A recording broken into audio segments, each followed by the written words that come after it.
keluarga belajar. Hari ini kita akan belajar lagi bareng Kak Mala. Mata pelajaran apa hari ini teman-teman? Ya, pendidikan Pancasila dan kewarganegaraan. Masih sama ya. Nah, ini untuk modul 10 kelas 8 dengan judul Perjuangan Bangsaku di Era Kolonialisme ya. Slide berikutnya itu di sini menggambarkan kapal dan juga bangsa lain atau penjajah yang menginginkan sebuah rempah-rempah. Jadi sejak abad 20, bahkan sejak abad 1500-an sampai 1900 itu bangsa lain masih menjajah Indonesia hanya untuk mencari rempah-rempah. Jadi mereka itu memperluas teritorial mereka untuk mencari rempah-rempah dan menjajah negara-negara lain gitu. Ini Indonesia sudah melakukan perlawanan fisik sebelum tahun 1908. Mulai itu pertama kali yang datang itu adalah bangsa Portugis, kalau nggak salah itu tahun 1511 di Selat Malaka. Yang mana Selat Malaka ini menjadi pusat perdagangan rempah-rempah ya teman-teman.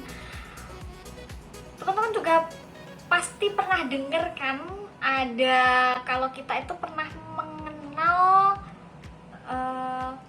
yang pertama ada ini gambarnya Sultan Agung Mataram, kemudian Sultan Ageng Tirtayasa, Tuanku Imam Bonjol, Sultan Hasanuddin, ada Pangeran Diponegoro, Iketut Jelantik, Teku Umar, dan juga Pangeran Antasari.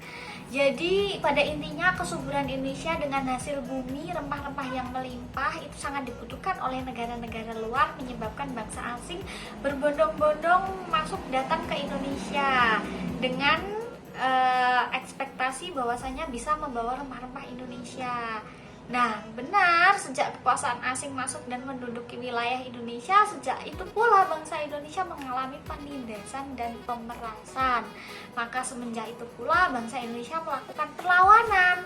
Tadi yang saya sebutkan ada Sultan Agung Mataram, ada Sultan Ageng Tirtayasa, Tuanku Imam Bonjol, itu adalah salah satu pemimpin-pemimpin dari daerah masing-masing yang melakukan perlawanan kepada bangsa asing atas penjajahan negara Indonesia gitu. Ya, walaupun pada saat itu memang benar negara Indonesia ini masih berada pada posisi terombang-ambing karena belum merdeka gitu. Nah, yang diduduki suatu daerah atau pulau, rakyat mengadakan perlawanan. Pemimpin perlawanan itu berasal dari beberapa ini. Ada yang dari golongan raja, bangsawan, ulama, atau petani, sebagaimana digambarkan dalam gambar ada Sultan Agung sampai dengan Pangeran Antasari. Nah, peperangan-peperangan yang penuh keberanian dalam melawan penjajahan tersebut terjadi hampir di setiap daerah di Indonesia. Semua perlawanan yang gagah ini dilakukan karena didorong oleh rasa cinta yang besar terhadap tanah air Indonesia. Tapi sangat disayangkan perlawanan secara fisik terhadap kekuasaan penjajah pada masa sebelum abad 20 masih bersifat kedaerahan sehingga tidak ada koordinasi dan persatuan antar daerah. Kelompok yang satu terpisah dari kelompok yang lain, dan hal ini sangat menguntungkan bagi penjajah karena memang tidak ada cara koordinasi mereka gitu. Kemudian dengan politik adu domba yang dikenal dengan istilah David et Impera, perlawanan bangsa Indonesia dipatahkan satu persatu oleh musuh sehingga berakibat bangsa kita tidak berhasil mengusir penjajah dari bumi Indonesia, dan penindasan pemerasan terus berlangsung. Penderitaan rakyat Indonesia semakin berkepanjangan karena terbelenggu oleh penjajahan. Nah, nggak sampai di situ. Penderitaan bangsa Indonesia yang berkepanjangan menimbulkan simpati nih dari beberapa orang Belanda, diantaranya adalah Tuan Van Deventer pada tahun 1899. Van Deventer menyampaikan gagasannya tentang balas budi atau politik etika. Ini politik etika itu politik hutang budi, yang mana menurut beliau hutang budi itu harus dikembalikan dengan memperbaiki nasib rakyat Indonesia, mencerdaskan dan memakmurkan rakyat Indonesia. Nah, caranya dengan melaksanakan ini, irigasi, emigrasi, juga pendidikan. Nah, itu dikenal dengan trilogi Van Deventer. Itu ada 3 tadi ya. Dengan melaksanakan itu, dengan embel-embel memperbaiki nasib rakyat, mencerdaskan dan memakmurkan rakyat Indonesia. Nah, akhirnya usulan ini diterima dan dilaksanakan oleh pemerintah kolonial Belanda, tetapi dalam pelaksanaannya ternyata jauh menyimpang.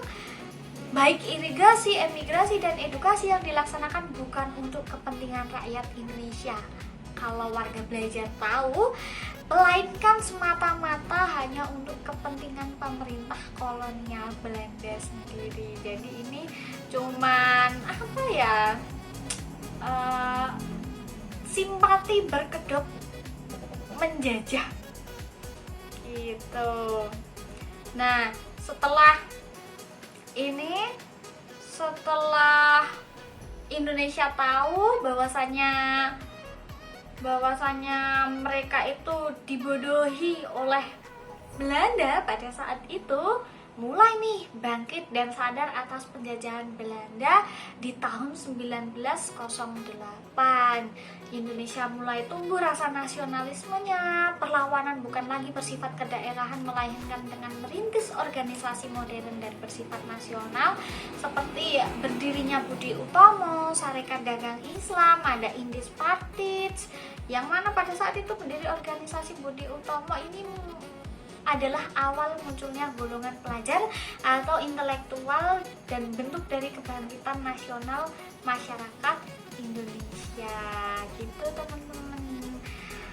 Nah, dari Kak Mala cukup sekian untuk materi hari ini.